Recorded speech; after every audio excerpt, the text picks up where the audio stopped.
Start your wellness journey at Whole Foods Market, where it's Jumpstart January through the 16th.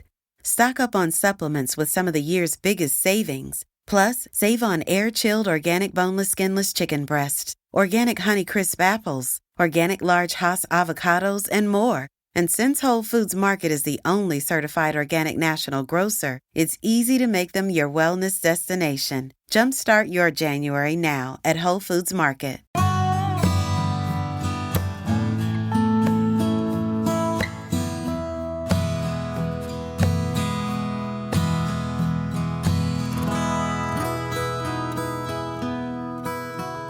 This is Central Texas Living with Ann Harder. We've certainly been going through uncertain times, and for a lot of families, that has meant food insecurity. And of course, that's where agencies like Shepherd's Heart Food Pantry come into play. And Shepherd's Heart has been an important part of this community. Another very important part of this community, Bird Culch Ford. And you wonder, what's the correlation between the two of these businesses, these organizations? And let me tell you, I'm welcoming Claire McDonald, who's Vice President of Bird Culch Ford, and Bob Gager, who's Executive Director of Shepherd's Heart Food Pantry. And it's great to have you here today to talk about a wonderful collaboration that the two of you have come up with to help the work of Shepherd's Heart. Yes. And I give Claire a whole lot of credit for this because I'm not that smart. But she came up with an idea as we were talking about fundraising and said, we've got this beautiful Mustang convertible. And I went out to see it and I said, yep, that's it. It's beautiful. Yeah. And so we're raffling it off. And when we started the raffle, we started it in April. That was during the heat of the COVID situation. Right, everybody was shut down. We didn't know how long we would be shut down and how difficult it would be to make any sales and things like that. And we've got the drawing date set up for October, early in October. But we've been moving sales along. We've done well. Claire's done a great deal with this. She came up with an idea. Was that for May, the month of May? She said, we'll sell. They will match $10,000 in purchases.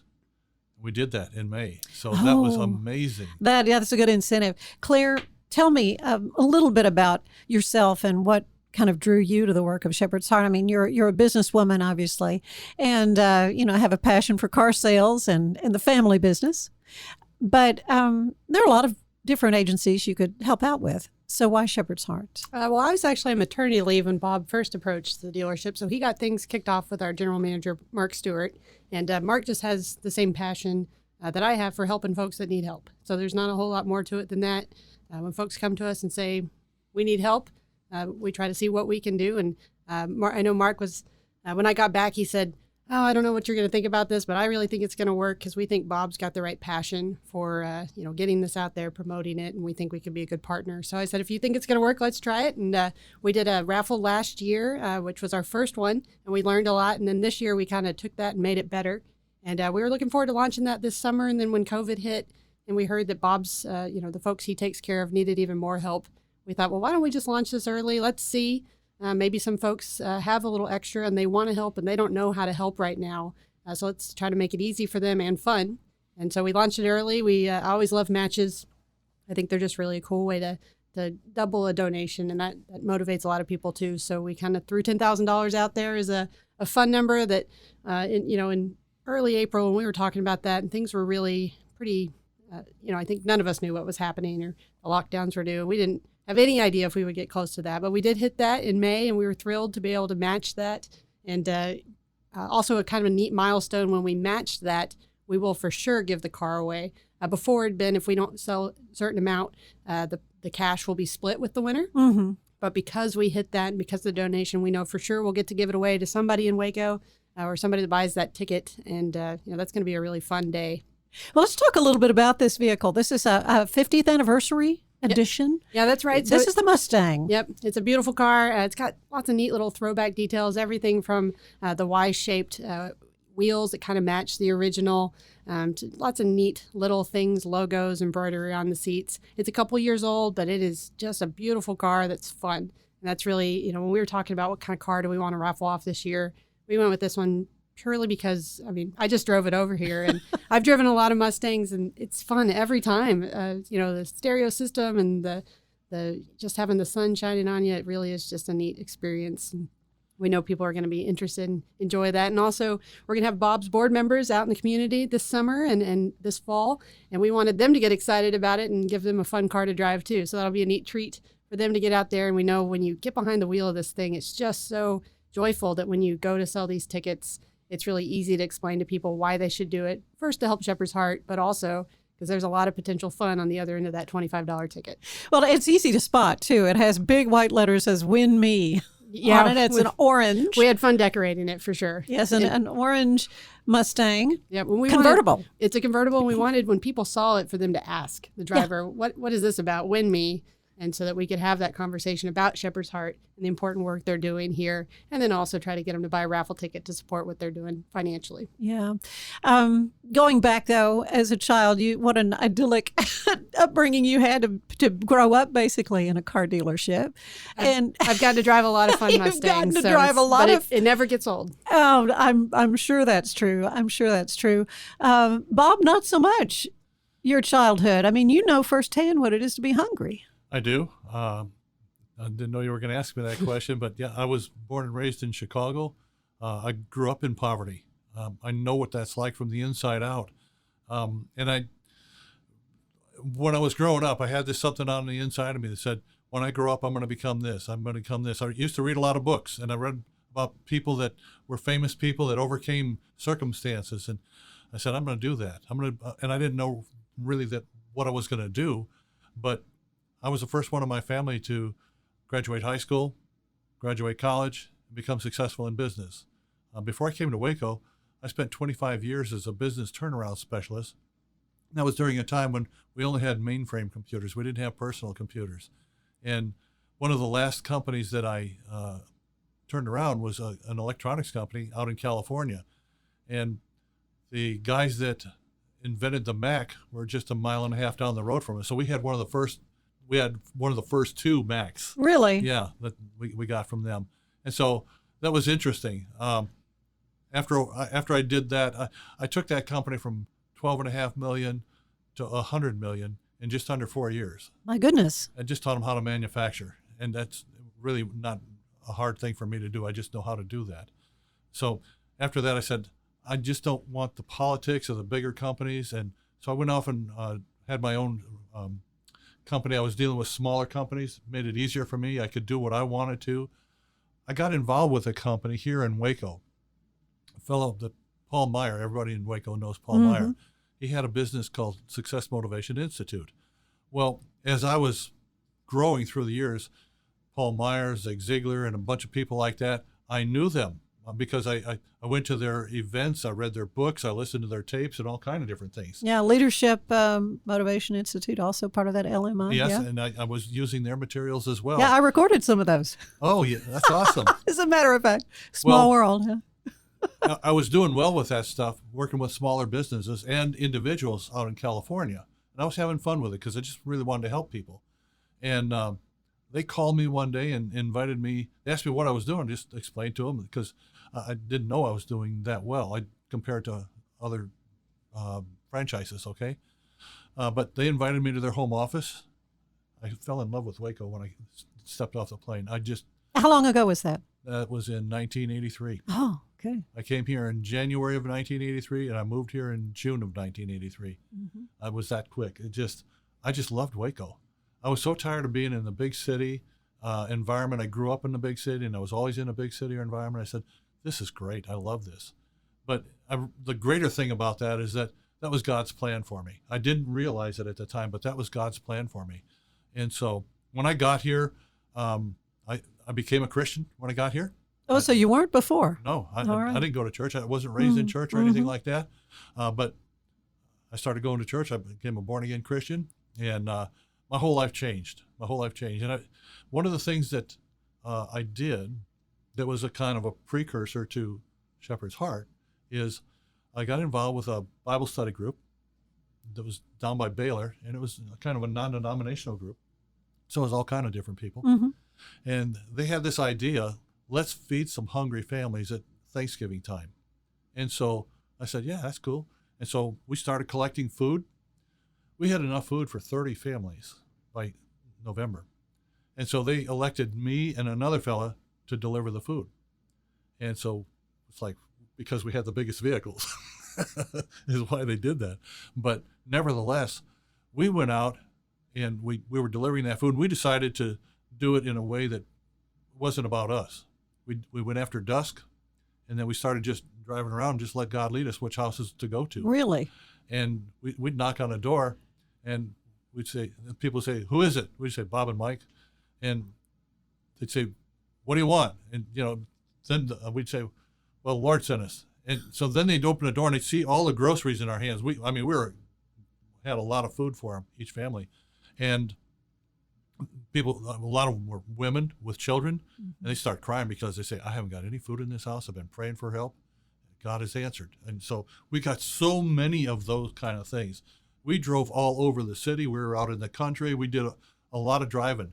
We went back and told our group what we experienced and just blew them away. They said, let's do this again next month. And so we did that for a few years.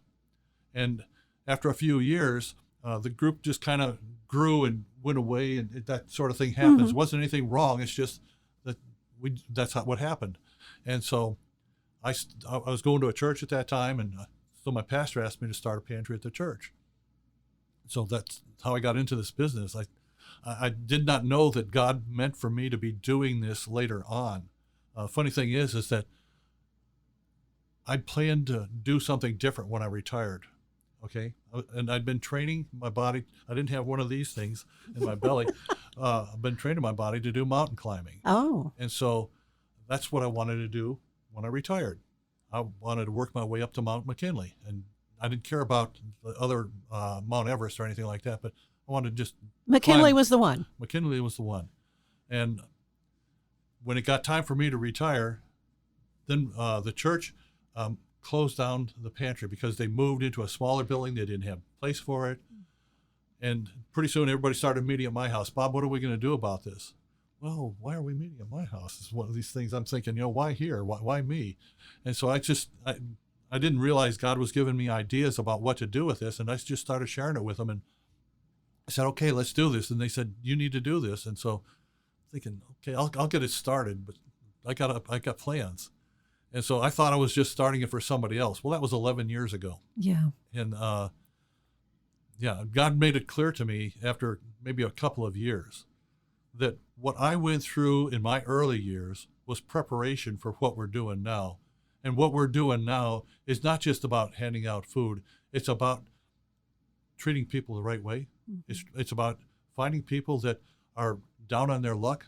They're having a difficult life maybe because they've grown up in generational poverty.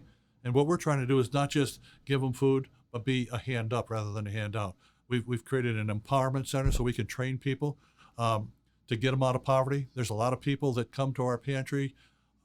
45% of our clients have jobs. They really? just don't pay enough. They're just, hungry at the end of the month. 43% of our clients are seniors. And we've got over 700 seniors that we deliver groceries to, not meals, but groceries. And we do that twice a month. So we've already got a pretty big base that we're dealing with. What are the numbers? Do you like last year? Yeah, I've How got many? some numbers from last year. I can tell you that in typical months, April of last year, we served 2,321 families. That's about 500 to 600 families a week. Okay? We got comfortable with that. This year, it was a 47% increase. We had 3,422 families. Now, interesting, that was 5 Thursday months. Okay? Right. Now, in May, it was a 4 Thursday month. We went from last May, it was 2,541 families to 3,514. Yeah. That's a 38% increase. And that's in 4 Thursdays. Okay, so I don't know where we're going. The last couple of weeks, we've done 850 last week, 790 the week before that. And I thought those would be less than that. But based on what we're doing from today, what I saw today, I think we've got another 800 family week going on. And we're fortunate because we've been at it for a while. We've created a lot of connections to get food. And so we've got plenty of food for people. We're not running out of food. It's not skimpy. What we're doing, they get a lot of food. We're averaging about 60 to 65 pounds of food per family. Yeah, that far cry from those 30 families that you started out with at Thanksgiving that year so long ago. You talk about mountain climbing and, some things that you had, on that bucket list, for retirement. Claire, you're something of an adventurer yourself. You've had some interesting. I've toned down now that I've had kids. It's funny how childbirth will do that. McKinley's no longer on my list either, but God's got plans for. But Bob you've had some wonderful adventures. Very blessed. It's funny. A minute ago when you asked me about the Mustang, and I made a joke about getting to drive them, and then you flipped to Bob, who has overcome a lot, and I am very blessed that I've had a privileged upbringing, and I'm very blessed to get to run a business, and with all the civil rights issues that we're talking about right now, and as we all should be talking about them, it's made me reflect a lot on my privileged upbringing and what I should be doing with those things to help others to make things as fair and as they should be. And so, it's we can talk about the Mustang and how fun it is, and it truly is. But also, it's the more time I spend with Bob, the more I hear about just so many people here that need things, and I truly believe that if some of those basic needs can be met, if it's food, if it's housing, I used to work with Habitat, and once those basic needs can be met, then some of those, opportunities can start to happen. And what can those of us do to help? And it, like I said, it's really been neat to reflect on that with everything that's happening between COVID, between the raffle, between the civil rights issues, and just the time I've gotten to spend around Bob and his team. It's really cool to think about that and try to figure out what my role is. What does God want from me through this, through my life, through this process, and through my time? Well, and it is a huge thing what Bert Culgen Ford is doing in helping with this raffle to raffle off a beautiful 50th anniversary Mustang. And, we've talked about tickets and so forth. We haven't really talked about some of the nuts and bolts of how to go about doing this. What is the cost of a ticket? Yeah, tickets are just $25. What? Yep. So it's a low entry point. It's fun. We're going to do the drawing in October in person at the dealership. So if anybody wants to come to the drawing, I think some of the interesting feedback I've gotten is people don't believe that there really is a car that we really are giving away. So we'd like to invite anybody to come to the dealership. I literally sit 5 feet away from it all day, every day. It's parked up there. That is the one that we will be giving away. The tickets can be bought online. I'll get the website pulled up. Well, here. I guess I'm a little bit surprised that they're only $25 because so often in car raffle deals it's $100 right. entry deal. And so is there a limit on the number of tickets you can buy? There's not a limit. There's some cool packages too, where if you buy more, you get some bonus tickets. Yeah. Really? I think that was one of the lessons. We did $100 last year, and we've had some people say we'd like to participate, but that's a little out of our spend range. So we thought this was a better fit, and so far we think that's right. And then, like I said, those bonus tickets, if you buy a few more, seem to be really fun for everybody too. You can get one for $25, or you can get 5 for $100. Okay, there you go. And it keeps going up, escalating after that, where you get bonus tickets. Yeah. Start your wellness journey at Whole Foods Market, where it's Jumpstart January through the 16th. Stock up on supplements with some of the year's biggest savings. Plus, save on air-chilled organic boneless skinless chicken breasts, organic Honeycrisp apples, organic large Hass avocados, and more. And since Whole Foods Market is the only certified organic national grocer, it's easy to make them your wellness destination. Jumpstart your January now at Whole Foods Market. Do you have like an overall goal of what you want to raise through this? Oh no, I don't think that we could raise too much. So Yeah. You're not going to put a number on nope. that? We really thought that around 40,000 to 50,000, that was our goal at the beginning. And it still is. It really is. But we want to push past that if it's possible, just because of the circumstances that we're in. We have food, but it costs money to operate our pantry and do what we do. Yeah, let's so we need to cover that. Talk a little bit about the pantry, where you're located. You are kind of in North Waco. Yes. And been there quite a while now, huh? Yeah, 11 years. We're at 1401 North 34th Street. And we've really outgrown that facility. Have we you? Outgrown it a few years ago, but right now with what we're doing, it's really Yeah, I think that difficult. building used to be an appliance dealership maybe, or something. Austin Kloss? Austin Kloss, yeah, that's the building that's there. If you were to be able to move to a bigger place, you wouldn't leave necessarily that part of town, would you? No, I want to stay in North Waco, but Right. it's been a challenge finding something that's suitable for what we need. And we're looking we're renting right now, but we move from there. We're going to buy a building. That's our goal, to be able. That's the point to this raffle, to get the funding so we can get into our own building. Yeah. Now, the board that you have, I'm sure you've got a very supportive group of people that are working with. Let's talk a little bit about them. We've got a small board, Uh-huh. and a lot of the people that we've got are people that really care about what we do. We've got attorneys and business people, retired people, and they've got a lot of different perspectives on what we do, but they're all passionate about what we do in the community. Because it's like I mentioned, it's not just the food. We're trying to get people out of poverty, and we've had some success with that. We also have a resale store that was shut down for several months from March until the middle of June. Sure, because of COVID. But we're back open again, and that store was 36% of our income. So it was really like cutting off our blood supply when we had to close down the store. So we're glad to be having the freedom that we are right now. But as Claire said, we're going through a period of time where the numbers are coming up locally more than what we've ever seen before. Of people that need. People need. There's more COVID cases. We've got people that on a national basis, not so much here, that are going crazy with the different, I call them riots because it's what it is, but it's still a matter of respecting one another. It doesn't get complicated to me. It's really about, it starts with me, and we've got to respect one another. And the more that we can do that, there is going to be more social justice. And I think that at a time that we're in right now, we've got to be looking at not just helping people, but how can we really help you? How can we get beyond just the food thing? How can we really help you? Because we've got people that are hurting from the inside out and just don't know what to do because they may be living in very squalor conditions and they're in a trap. They just can't get out. And so it's hard for us to get in there and get them out. It's not that easy with all this stuff going on right now. Sure. You really provide that glimmer of hope for folks. I mean, I grew up in that part of town. That part of North Waco is kind of my old stomping grounds. And I remember little grocery stores growing up that were in that area. And now there's really not. And you talk about, food deserts.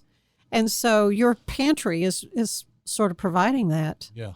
We're resource. Right in the middle of a food desert. Yeah, you really are. Yeah. And speaking of food deserts, I mean, we've got, Baylor did a study a few years ago and found out that there's 50,000 people in Waco living in food desert areas. 50,000. That's like half the community living. And what it is that those people don't have transportation to get to the H-E-Bs, Walmarts, right. whatever stores. And so what they wind up doing is, and I don't want to be crude by saying this, but we've got a lot of people that are overweight or not in great shape. It's because they're eating junk food. They've been eating food from the convenience store. That's close by. And so they're not eating the healthy food that we provide. Well, it's a profound problem that I'm so grateful that Shepherd's Heart Food Pantry has sprung up to help with that. And of course, Bert Culgen Ford, what a great corporate member of the community. We've kind of gone through this period where our economy, nobody really knows what's happening. How has it been? How has your business been affected? Yeah, it's been crazy. So my birthday is actually the day Waco locked down, so I'll never forget that because it was very, a lot to reflect on. And things got very quiet, and we started, trying to figure out how do we make sure, because I do believe in the value of transportation, and these folks that are doctors and firefighters and healthcare workers and even our grocery store folks, they've got to get to and from work. So how are we going to meet those needs? How are we going to make sure they have transportation? And we went into a kind of a period there to make sure that we were safely sanitizing vehicles, keeping our technicians safe, things like that. Just test driving and all those kinds of social distancing issues. Well, we started with kind of the service piece because that's where we thought our role would be. And then interestingly, the stimulus package and programs went through and our sales have really just rocketed off. So what we were worried about at first is no longer our concern. We're very blessed that folks have wanted to go ahead and buy vehicles. There's been lots of programs. So as far as our customers are concerned and our sales, our business has actually been very, blessed and solid during this time. I think our number one concern is just making sure we can do it safely for, that we're taking care of the health needs and those risks. But I never would have predicted what's happened in the last couple of months. I never would have, I couldn't have guessed, but we just truly blessed in Waco's trust in us to meet their vehicle needs. And also we're grateful that we've been able to keep the shop running, keep cars moving in and out. And it's been very busy. So we'll take it. And but most importantly, we got to make sure we're being helpful and making sure we're fulfilling our role in the community. Well, that's a good word. I'm glad that's encouraging to hear that from you. And you're located right there on Loop 340. And so if somebody wants to come by, check out the vehicle, check out this Mustang, maybe buy a ticket, so it's going to be out and about. You're going to have folks out driving during the week. around. It's there all the time. We actually have maybe about a person a day that comes by, and we're getting the neat comment of, "I'm here to see my Mustang. Just make sure you're taking care of it. Make sure it's okay." So we make sure we tell them, yes, absolutely. We just washed it and wiped it down. It'll be here for you in October, and everybody gets a good kick out of that. They're bringing friends with them to show them the car, and those friends have been buying tickets.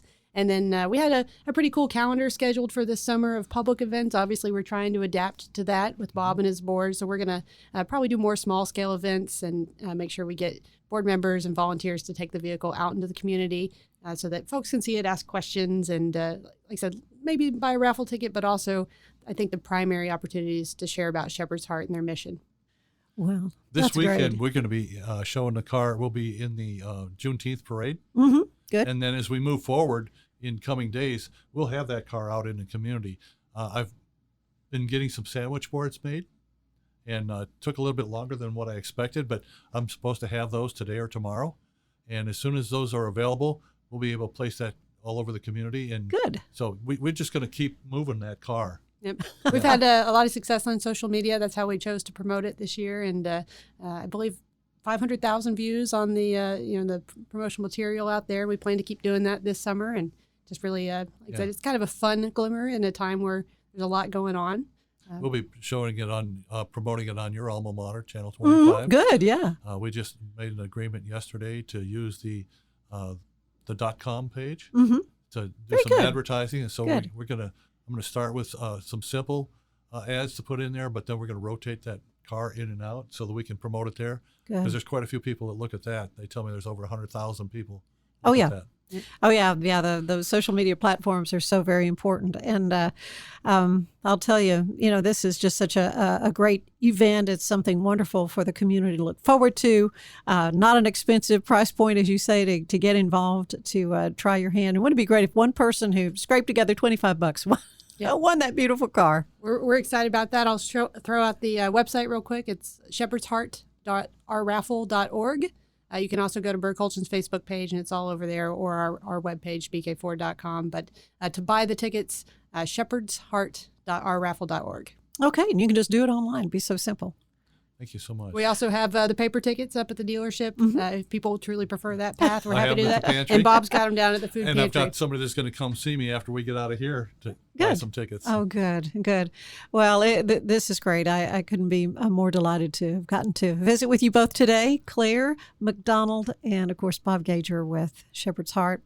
Bert Culgen Ford, for your automotive needs, that's where you need to head. And thank you so much for what you're doing in the community, and all the best.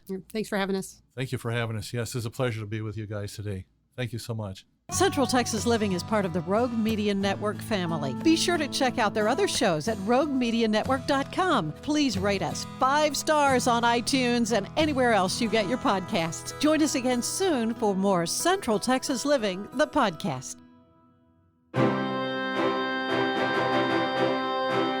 Breaking news. The world's premier superhero team, the Super Squad, has announced their retirement. Major world leaders are demanding a replacement team immediately to protect us from the threat of future supervillains. Due to a lack of response, we are having open tryouts. Superpowers not required. Teams interested in the position must sign up and complete the superhero identity test as well as its many challenges. Qualified teams must exhibit high levels of the following: teamwork, adaptability, communication, intellect, and perseverance. Superhero Tryout is a massive citywide event blending the concepts of the Amazing Race with the elements of the escape room craze. Escape rooms place you in an immersive experience where you must work together in a group ranging from 2 to 10 players to escape the scenario or complete the task at hand in less than 60 minutes. When, you ask? Sunday, June 28th.